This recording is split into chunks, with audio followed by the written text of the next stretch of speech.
அருட்பெரும் ஜோதி அருட்பெரும் ஜோதி தனிப்பெரும் கருணை அருட்பெரும் ஜோதி எல்லாம் செயல்கூடும் என்னானை அம்பலத்தே எல்லாம் வல்லான் தனையே ஏத்து. ஓம் ஸ்ரீ ராமலிங்காபயம். ஓம் ஸ்ரீ ராமலிங்காபயம். ஓம் ஸ்ரீ ராமலிங்காபயம். எல்லோருக்கும் வணக்கம். இது எனது யூடியூப் சேனலான எல்லாம் செயல்கூடும் வள்ளலார். நான் வள்ளலார் முத்து பேசுகிறேன். சென்றைய பதிவில் நாம் ஞானசரியை பாடல் 10ஆம் நம்பர் பாடலை பாடல் நம்பர் 10ஐ பார்த்தோம். இன்று நாம் பார்க்கவிருக்கும் பாடல் 11வது பாடல். முதலில் பாடலை படிக்கிறேன், பின்பு அதற்கான விளக்கத்தை பார்ப்போம். அடைந்திடுமின் உலகீர் எங்கிது தருணம் கண்டீர், அருட்ஜோதி பெரும்பதி என் அப்பன் வருதருணம், கடைந்த தனித் திருவமுதம் களித்தருத்தி எனக்கே காணாத காட்சியெல்லாம் காட்டுகின்ற தருணம், இடைந்து ஒரு சார் அலையாதீர் சுகம் எனைப்போல் பெறுவீர், யான் வேறு நீர் வேறு என்று எண்ணுகிலேன், உரைத்தேன் உடைந்த சமய குழி நின்று எழுந்து உணர்மின், அழியா ஒரு நெறியாம் சன்மார்க்க திருநெறி பெற்று உவந்தே. அதாவது இந்த பாடலில் பார்த்தீங்கன்னா, அடைந்திடுமின் உலகீர் இங்கு இது தருணம் கண்டீர், அருட்ஜோதி பெரும்பதி என் அப்பன் வரு தருணம். சென்ற பாடலில் பார்த்த மாதிரி தான் அம்மையும் அப்பனுமாய் அருளும் அருளாளன் அப்படின்னு சொல்லியிருந்தார். அதே தான், அதாவது அருட்பெரும் ஜோதி அப்பா வரக்கூடிய தருணம் ரொம்ப சமீபமாகவே இருக்குது. எந்த நேரத்துலையும் அவர் வரப்போகிறாரு. அப்போ வந்து என்ன கொடுக்க போகிறாரு? கடைந்த தனி திரு அமுதம் களித்தருத்தி எனக்கே காணாத காட்சியெல்லாம் காட்டுகின்ற தருணம்.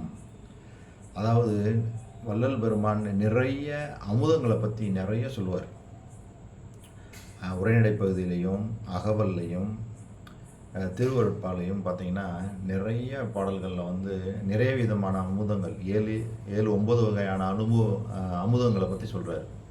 நுனி நாக்கில் ஊறும், நாக்குக்கு அடியில், தொண்டைக்குள்ளே, இந்த மாதிரிலாம் நிறைய நம்மளுக்கு அனுபவமாகும் போது அந்த அமுதம் உள்ளே வரும். அந்த அமுதத்தை நம்ம ஒரு முறை சுவைச்சிட்டோம்னா அது நம்மளுக்கு மரணம் இல்லா பெறுவார். அதாவது இந்த உடம்பு சித்தியாயிடும், காய சித்தியாயிடும். நம்ம இப்போ செய்கிற இந்த முயற்சிகள் எல்லாமே அந்த அமுதம் உள்ளே இருந்து இறங்கணும். அதுக்கு தான் அகவலில் கடைசியில் சொல்லுவார், மடலெல்லாம் மூளை மலர்ந்திட. அதாவது மூளை இப்படி மொக்கு மாதிரி இருக்குது. அந்த மொக்கு மலர்ந்தால் என்னாகும்? அமுதம். மொக்கு மலர்ந்தால் சாதாரணமாக ஒரு தாமரையே இப்படி மூடி இருக்கும்போது இல்லை, அந்த விரியும் போது விரிஞ்சதுக்கப்புறம் என்ன வருது? தேன் வருது. அதே மாதிரி தான் உள்ளே மூளையும் இப்படி இருக்கிற மொக்கு மாதிரி இருக்கிற மூளை விரிந்து அதிலிருந்து அமுதம் அண்ணாக்கு அந்த உள்ளே தொங்கிட்டு இருக்கு பார்த்தீங்களா, அந்த நாக்கு வழியாக உள்ளே இறங்கி நம்ம அதை சுவைச்சோம் அப்படின்னா உடம்பு அழியாது அப்படின்னு சொல்கிறாரு. அதுக்கு தான் நம்ம கரிசாலையை உள்நாக்கில் காலையில் டெய்லி அந்த உள்நாக்கில் நல்லா தேய்ச்சி சுத்தம் பண்ணணும். ஏன்னா அந்த அமுதம் புத்தமுதம்னு சொல்கிறாரு பாருங்க, அந்த அமுதம் அந்த உள்நாக்கு வழியாக தான் உள்ளே இறங்கும். அப்போ அதை நம்ம சுத்தமாக வச்சுருக்கணும். அதுக்கு தான் நம்ம கரிசாலையெல்லாம் போட்டு தேய்க்க சொல்லுவார். காலையில் தேய்ச்சி அந்த வளலைன்றதெல்லாம் எடுத்தோம்னா அந்த மூளையில் உள்ள அந்த நீர், கபம், பித்தம், சிலேத்துமம், அந்த விதமான எல்லா விதமான அந்த வளலைன்றது அப்படி அவ்வளோ வரும். இதுக்கே ஒரு நான் வீடியோ போட்டிருக்கேன். கரிசலாங்கண்ணி என்னுடைய வீடியோவில் பார்த்தீங்கன்னா கரிசலாங்கண்ணியின் பயன்கள் அப்படின்னு சொல்லியே ஒரு வீடியோ இருக்குது. அதை பாருங்கள், உங்களுக்கு யூஸ்ஃபுல்லாக இருக்கும். அது எப்படி பண்ணணும்னு என்னுடைய அனுபவத்தையும் சொல்லியிருக்கிறேன். அதை நம்ம டெய்லி பண்ணிட்டு வரணும். அதுவும் நம்மளுக்கு இந்த அமுதம் இறங்குறதுக்கு ஒரு பெரிய உபாயமாக இருக்கும். ஸோ அந்த வீடியோ பார்க்காதவங்க நீங்கள் அதை பாருங்கள், உங்களுக்கு நல்லா யூஸ்ஃபுல்லாக இருக்கும். இப்போ வள்ளல் பெருமான் நிறைய அமுதங்கள் சொல்கிறாரு. அகப்புற அமுதம், அக அமுதம், அருள் அமுதம் எல்லாமே நிறைய சொல்லிட்டு வர்றாரு. அவர் என்ன விதமான அந்த அமுதங்கள்லாம் அப்போ இங்கே என்ன சொல்கிறாரு? கடைந்த தனி திரு அமுதம் களித்தருத்தி எனக்கே காணாத காட்சியெல்லாம் காட்டுகின்ற தருணம்.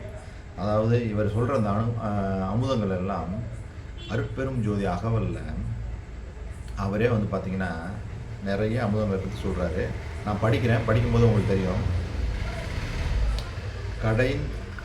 கடந்தெனது அறிவாம் கணமேல் சபை நடு நடந்திகழ்கின்ற மெய்ஞான ஆரமுதே, சத்திய அமுதே, தனித்திரு அமுதே, நித்திய அமுதே, நிறை சிவ அமுதே, சச்சிதானந்த தனி முதல் அமுதே, மெய் சிதாகாச விலை அருள் அமுதே, ஆனந்த அமுதே, அருள் ஒளி அமுதே,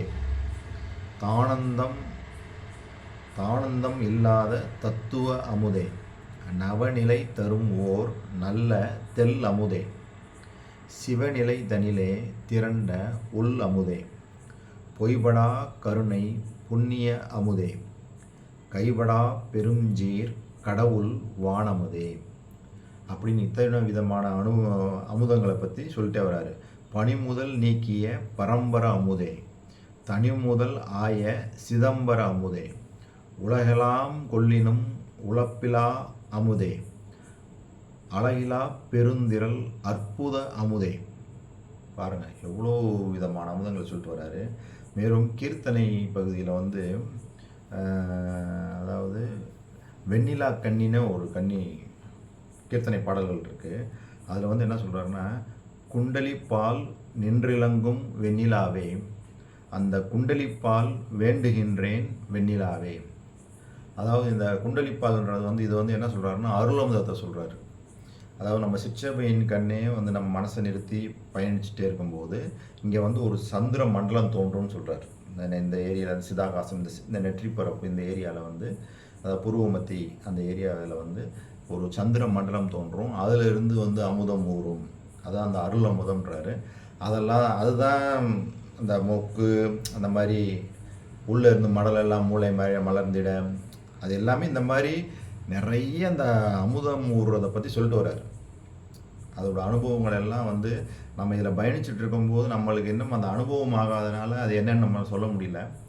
ஆனால் இதில் கண்டிப்பாக நம்ம இதில் பயணிச்சுட்டு இருக்கும்போது ஒரு சுத்த சன்மார்க்கியாக மாறி வள்ளல் பெருமான் சொன்ன அந்த 4 விதமான ஒழுக்கங்கள், நித்திய கர்ம விதி, எப்பயுமே தயவு நிலையிலே இருந்து மனசு எப்பயுமே சிற்சபையிலேயே வச்சுருந்து எல்லா காரியங்களையும் செஞ்சு எப்பயுமே அருட்பெரும் ஜோதி ஒரே தெய்வம் அப்படின்ட்டு அவரே கும்பிட்டு வள்ளல் பெருமான குருவாக ஏற்று நாம் இதே இதில் பயணிக்கும்போது கண்டிப்பாக நம்மளுக்கு இந்த மாதிரி அமுதம் அனைத்து விதமான அனுபவங்களும் உண்டாகும். ஒரு முறை நம்மளுக்கு இந்த அமுதம் சுரக்க ஆரம்பிச்சிடுச்சு அப்படின்னா நம்ம வந்து நல்ல நிலைமைக்கு வந்துட்டோம்னு அர்த்தம். அதுக்கப்புறம் மேலே போக வேண்டியிருக்கும். ஆனால் நல்ல படிநிலைகளில் வந்து மிகவும் சிறப்பான நிலையில் இருக்கும். அந்த மாதிரி நம்ம அமுதத்தை சுவரிக்க ஆரம்பித்ததுக்கப்புறமா உணவு வந்து நம்மளுக்கு தேவைப்படாது. ஏன்னா அதே போதும். அமுதத்துக்கு அப்புறம் வேறு என்ன வேணும்? உணவுலாம் நீங்கள் வந்து பெருசாக வந்து எடுத்துக்கிற வேண்டிய அவசியமே இல்லை, இருக்கவே இருக்காது.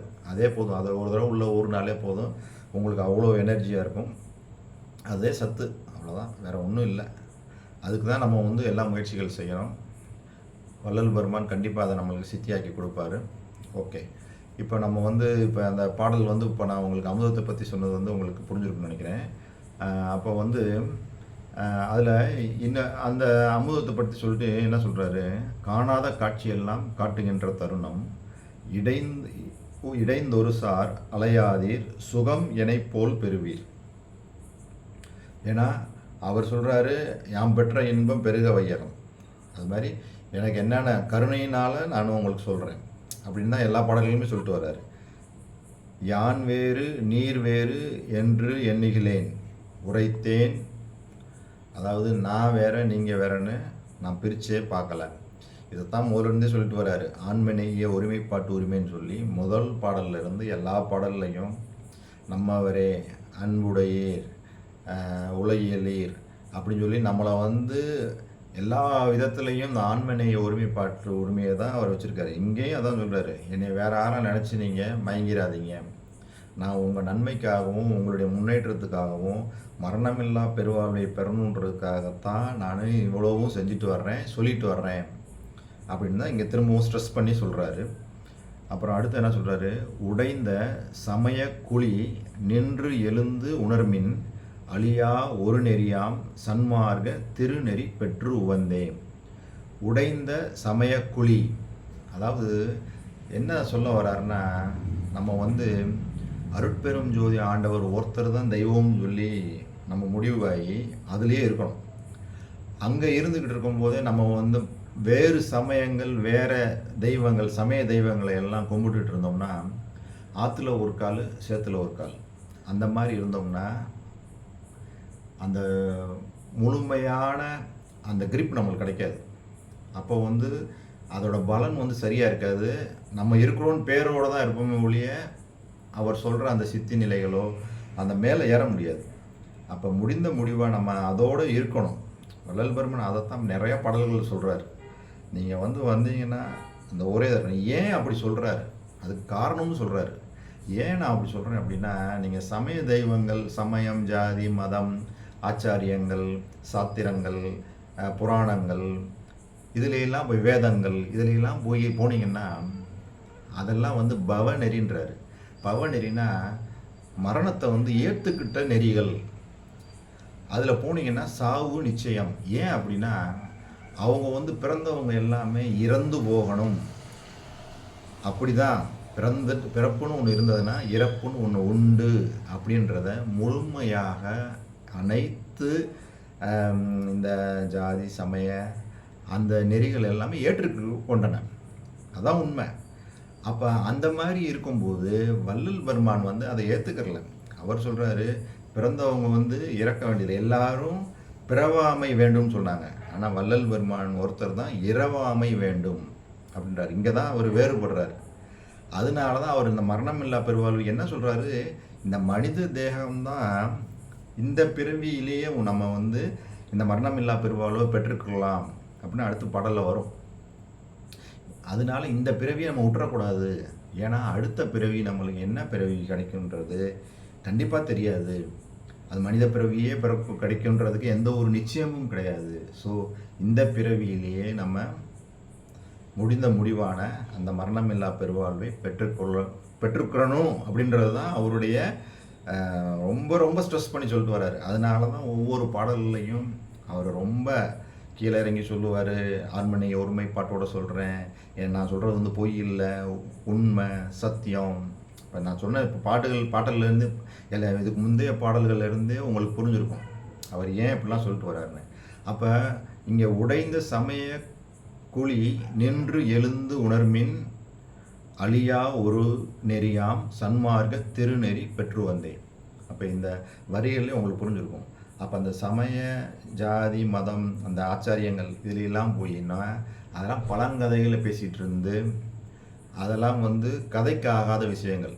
சும்மா அதெல்லாம் பேசி பழைய கதையவே அரைச்சமாகவே அரைச்சி அதில் வந்து போனோம்னா மரணம் நிச்சயம். ஏன்னா அவைகள் எல்லாம் மரணத்தை அவங்க ஏற்றுக்கிட்டாங்க. ஏற்றுக்கிட்டதுக்கப்புறம் அவங்க எப்படி உங்களுக்கு மரணமில்லா பெருவாழ்வை கொடுப்பாங்க? நீங்கள் தான் ஏற்றுக்கிட்டீங்க, அவ்வளோதான். வள்ளல் பெருமான் மரணத்தை ஏற்றுக்கொள்ளவில்லை. அது எல்லாம் என்ன சொல்கிறார், மரணம் செயற்கைன்றார். மற்றவங்களாம் எல்லாம் சொல்கிறாங்க, ஒருத்தர் மரணித்து போயிட்டாருன்னா இயற்கை எய்தினாருன்னு தானே போடுறாங்க. பெரிய பெரிய போர்டுலாம் பார்க்குறோமே, இன்று நேற்று இரவு இயற்கை எய்தினார். இவர் சொல்கிறார் இயற்கை எய்தவில்லை, செயற்கை. ஏன்னா ஒருத்தன் மரணிக்கிறான் அப்படின்னா அவன் அஜாக்கிரதையினால தான் மரணிக்கிறான்னு சொல்கிறார். நீ ஜாக்கிரதையோடு இருந்த அப்படின்னா மரணம் வராது. வள்ளல் பெருமானுடைய இதெல்லாம் பாருங்கள், எல்லாமே பாசிட்டிவ் ஆட்டிடியூட், எல்லாமே ஆம், எல்லாம் செயல்கூடும். எல்லாம் செயல்கூடும்ன்ற வேர்டுக்கு மீனிங்கே அதுதான். எல்லாம் செயல்கூடும்னா என்ன, மரணமில்லா பெருவாழ்வு நிச்சயம்ன்றது தான் அவருடைய அந்த மோட்டோவே அதுதான். அவருடைய திருவருட்பா தான் வேதம். திருவருட்பாவில் எல்லாமே நீங்கள் படித்து பார்த்தீங்கன்னா எல்லாமே பாசிட்டிவாக இருக்கும். எல்லாமே வந்து மரணமில்லா பெருவாழ்வை தான் சொல்லிட்டு வருது. பிறந்தவங்க எல்லாம் கடவுள் நிலையறிந்து அம்மையமாதல், ஏமசித்தி, சாகா கல்வி, தத்துவ நிகிரகம், கடவுள் நிலையறிந்து அம்மையமாதல். இதுதான் நம்ம சுத்த சன்மார்க்கத்தின் பாதை. தெளிவாக நம்ம வச்சுக்கிறோம். இது வச்சுக்கிட்டு நம்ம பயணித்தாதான் நம்மளுக்கு நம்மளுடைய பயணம் என்ன, மற்றதுக்கு இதுக்குள்ள டிஃப்ரென்ஸ் என்னன்றதை நம்ம கண்டிப்பாக தெரிஞ்சுக்கிறணும். நான் வந்து அந்த அவங்களெலாம் வந்து குறைச்சி மதிப்பிட்டு அவங்கள தாழ்த்தின்னு சொல்லணுன்றதுக்காக நான் சொல்லலை. உண்மை இதுதான். நீங்கள் நல்லா அனலைஸ் பண்ணி பாருங்கள். இவர் சொல்கிறது உண்மையா இல்லையான்றதை நீங்கள் அனலைஸ் பண்ணிவிட்டு அது உண்மையாக இருக்கும் பட்சத்தில் நீங்கள் ஃபாலோ பண்ணுங்கள். இன்னும் கூட டவுட் வச்சுட்டே இருங்க, நல்லது தான். உங்களுக்கே தெரிய வரும் எது உண்மை, இது நான் சொல்கிறது உண்மையா இல்லையா. நீங்களே ஒரு டெஸ்ட் பண்ணி பாருங்கள். மற்றவங்க எல்லாருமே பிறந்தா இறந்துடணும்னு சொல்லி தானே இப்போ வந்திருக்கோம் நம்ம. நீங்கள் இப்போ சமயத்தில் வந்து எந்தாவது ஒரு சமயம் பிறந்தா இறப்பு இல்லை அப்படின்னு சொல்கிற சமயம் இருக்குதா? இல்லையே. இருக்கிற வரைக்கும் நீங்கள் வந்து நல்லா இருந்துக்கங்க, கடவுள் அங்கே போய் ஒடுங்கிக்கலாம், சமாதி நிலையெல்லாம் சொல்லுவாங்க. சமாதி நிலையெல்லாம் வள்ளல் பெருமான் ஏற்றுக்கிறவே இல்லை. சமாதி நிலையெல்லாம் சொல்கிறாரு, அதெல்லாம் இல்லை, அது போய் ஒடுங்கி இருந்து என்ன பிரயோஜனம். வள்ளல் பெருமான் என்ன சொல்கிறாரு, அருட்பெரும் ஜோதியை வந்து பூர்வ மத்தியில் வந்து உள்ள சிற்றபையில் ஆன்மாவை கண்டறிந்து ஆன்மாவுக்குள்ள ஜோதியாக இருக்கிற அருட்பெரும் ஜோதியை கண்டு அங்கேயே ஒடுங்கிறாமல் அங்கேருந்து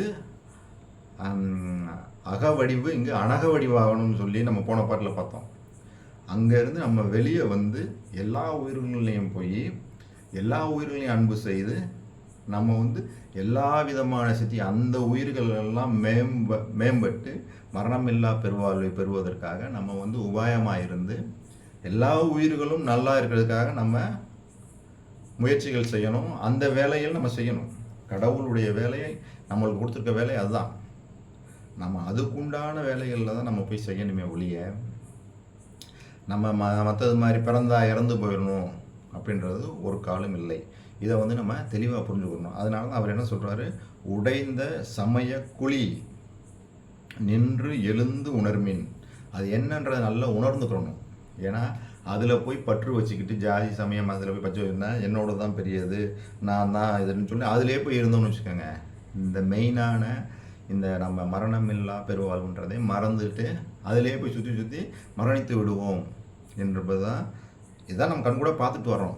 ஸோ அதிலெல்லாம் பற்று வைக்காமல் இவர் சொல்கிற இந்த நெறி, அதான் என்ன சொல்கிறாரு, அழியா ஒரு நெறியாம் சன்மார்க்க திருநெறி. இதுதான் திருநெறி, பெருநெறி, அருள் நெறி, அன்பு நெறி எல்லாம் இதுதான். ஏன்னா இது வந்து என்ன சொல்ல வருது, இது வந்து எல்லா சமயத்திற்கும் பொதுவான நெறி. ஜாதி சமயம் மதம் எதுவுமே கிடையாது. உயிர் இறக்கம் ஆன்மை இறக்கம், எல்லா உயிர்களும் ஒன்று. எல்லா உயிருக்குள்ளேயும் கடவுள் தான் இருக்கிறாரு, ஆன்மாவை. எல்லா உயிருக்குள்ளேயும் ஆன்மா கடவுள். அந்த ஆன்மாவுக்குள்ள ஜோதியுள் ஜோதியுள் ஜோதியாக அருட்பெரும் ஜோதி ஆண்டவர் தான் இருக்கிறாரு. அவ்வளோதான், சிம்பிள். வேறு எந்த இதுவுமே இல்லை. நம்ம இதெல்லாம் பார்க்க வேண்டியது இல்லை. இவன் இங்கே கீழ் ஜாதி மேல் ஜாதி எதுவும் கிடையாது. எல்லாமே உயிர், உயிர் இறக்கம் ஆன்மை இறக்கம், அவ்வளோதான். நம்ம இதில் பயணித்து அவர் சொல்கிற இந்த உடம்பையும் விட்டுறக்கூடாது. எந்த சூழ்நிலையிலும் உடம்பை விட்டுறக்கூடாது. மரணம்ன்றது இவருக்கு வந்து பிடிக்காத ஒரு வார்த்தை மரணம். வள்ளல் பெருமானுக்கு பிடிக்காத ஒரு வார்த்தை மரணம். மரணத்தை அவர் ஏற்றுக்கொள்ளவே இல்லை. அந்த மாதிரி ஏற்றுக்கிட்ட இதுலேருந்துலாம் நம்ம போகவே வேணான்றாரு இந்த சமயத்துலாம். அதனால தான் அவர் அங்கேருந்து வர சொல்கிறாரு.